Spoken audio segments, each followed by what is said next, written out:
This video tutorial will cover how to implement response restriction and stimulus fading within a multiple schedule on Snap Plus Core First.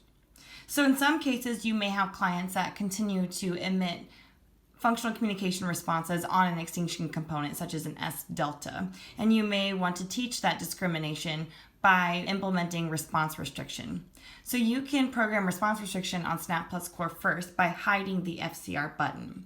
To do this, you can select the settings icon here at the top right and selecting the button that you would like to hide, and choose the hiding button here on the right and select done. And then you can see that the button has gone away.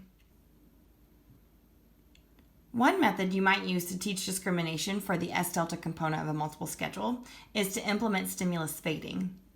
You can implement stimulus fading on Snap Plus Core First by implementing a change in the background color of the FCR button. To do this, you can select the settings icon here at the top right and select the button that you would like to edit. On the left, you can go to Style, and then you can go to the button background here and select Color. As you can see, Snap Plus Core First has lots of options of different versions of the same color. So for stimulus fading, you might choose to start with the color of the S delta, which is red. And then as time goes on and the client might be more successful in not emitting or choosing to select the FCR button on the S delta, you may change the background color to a more apparent red. And then again, you could choose to continue to make stimulus fading steps by choosing other colors, such as this pale pink. And then finally, you may stimulus fade all the way to choosing white. Another method for stimulus fading that can be used is to decrease the size of the icon on the FCR button and to remove the label on the FCR button. To do this, I'm going to go to the settings icon here at the top right, and then I'm going to select the button that I would like to edit. First, I can reduce the size of the icon by changing the font size of the label.